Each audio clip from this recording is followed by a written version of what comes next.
আমাদের এই রাজনৈতিক সংস্কৃতির মধ্য দিয়ে আমরা নতুন যে পথ চলা শুরু করেছি সেটার মধ্য দিয়ে নারীরা রাজনীতিতে সেই কমফোর্ট জোন পাবেন এবং এনসিপি সেটার জন্য কাজ করবে। আমরা আমাদের যে যুব উইং আছে, আমাদের যে ছাত্ররা আছে, তাদের মধ্যে বেশি বেশি করে নারীদের অংশগ্রহণ নিশ্চিত করার জন্য বারংবার আমরা এটা এমফাসাইজ করেছি। সামনে ভবিষ্যতে আমরা আরো করব। বিশেষত প্রত্যেকটা ফোরামের যে মূল ফোরাম থাকবে সেই মূল ফোরামে বেশিরভাগ যাতে নারী নেতৃত্ব উঠে আসে সেটা নিশ্চিত করতে পারতে হবে। এবং এই জন্য আপনারা যারা পুরুষ সহযোদ্ধারা আছেন আপনাদেরকে অবশ্যই গুরুত্বপূর্ণ ভূমিকা পালন করতে হবে। এবং সামনের দিনে যে পথ চলা আছে, সামনের দিনে যে রাজনীতি আছে, সেই রাজনীতিতে আমরা নারীদেরকে যত বেশি ফ্যাসিলিটেট করতে পারবো, যত বেশি আমরা তাদেরকে সাহস দিতে পারবো যে আপনারা আসেন, তাতে করে একমাত্র আমরা অভ্যুত্থানের যে ক্রাইটেরিয়া সেটা মিট করতে পারবো। কারণ অনেক শহীদের মায়েরা আছেন যাদের মুখের দিকে তাকিয়ে আমাদেরকে বলতে পারতে হবে যে আমরা নতুন রাজনীতি করছি। এবং এই মায়েদের কাছে, এই বোনদের, শহীদের যারা বোনরা আছেন তাদের কাছে একমাত্র আমাদের ম্যান্ডেট আছে, আমাদের পরবর্তী রাজনীতির ম্যান্ডেট আছে। এবং এটা আমাদেরকে ভুলে গেলে চলবে না।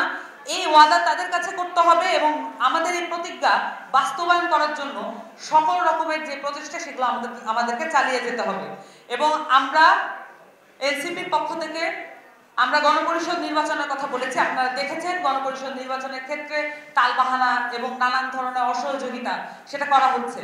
বাংলাদেশে যে পুরনো সংবিধান সেটা কোনোভাবেই জনবান্ধব নয়, নারী বান্ধব তো নয়ই। এবং এই সংবিধানকে পরিবর্তন করতে হলে আমাদেরকে গণপরিষদ নির্বাচনের দিকে যেতে হবে। গণপরিষদ নির্বাচন যেটা হবে তারপরে যে সংবিধান প্রণয়ন কমিটি হবে সেখানেও আমরা নারীদের সর্বোচ্চ ভূমিকা দেখতে চাই। এবং সেখানে আমরা সকল রকমের মত, দল, পক্ষ নির্বিশেষে সকলেই যাতে নারী নেতৃত্ব তুলে আনতে পারে সেটার চাপ আমরা আমাদের পক্ষ থেকে দিতে চাই। সকল রাজনৈতিক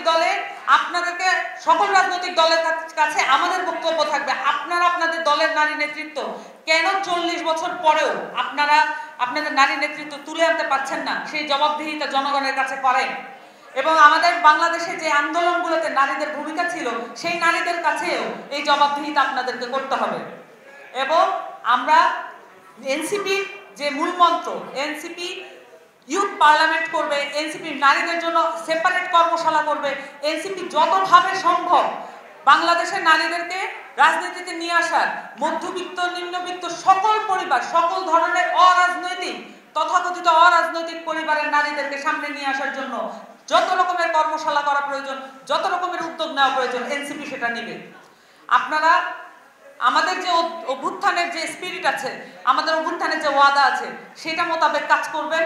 এনসিপি যদি সেই মোতাবেক কাজ নাও করে আপনারা আমাদেরকে জবাবদিহিতার আওতায় আনবেন। এবং এই জবাবদিহিতার মধ্য দিয়ে আমরা বাংলাদেশের রাজনৈতিক সংস্কৃতি, যেটা পুরনো সংস্কৃতি, সেটা আমরা বদলায় ফেলবো। বাংলাদেশে আর কখনোই অপরাধীকে অ্যারেস্ট করার ব্যাপারে রাজনৈতিক পরিচয় আর কোনো লক্ষণীয় বিষয় হবে না। এইটা বাংলাদেশের সংস্কৃতিতে পরিবর্তন হয়ে গেছে। যেই হোক দ্রুততম সময়ের মধ্যে গ্রেফতার করতে হবে। আর কোনো তরুণ প্রাণ আমরা এভাবে চলে যেতে দিতে পারি না। এবং আমাদের বাংলাদেশের রাজনৈতিক সংস্কৃতি এই কারণেই পরিবর্তন হওয়া প্রয়োজন। আমরা বারবার বলছি, সব ধরনের রাজনৈতিক দলদেরকে আমরা আহ্বান জানাচ্ছি, আমাদের দেশে কোনোদিনও শান্তিপূর্ণ পাওয়ার ট্রান্সফার হয় নাই। এবং আপনারা দ্রুত আপনাদের রাজনৈতিক কালচার এটাকে চেঞ্জ করেন। এটা যদি চেঞ্জ না করেন, সামনের যে নির্বাচন সেখানে আবারও হতাহত হবে, আপনাদের কর্মীরাই মারা যাবে। আপনারা এই জায়গাটা চেঞ্জ করেন যাতে করে বাংলাদেশের যে কোনো নির্বাচনে আমরা ডেমোক্রেটিক ওয়েতে, গণতান্ত্রিক উপায়ে আমরা যাতে পাওয়ার ট্রান্সফার করতে পারি এবং হানাহানির রাজনীতি আর বাংলাদেশে যাতে না থাকে।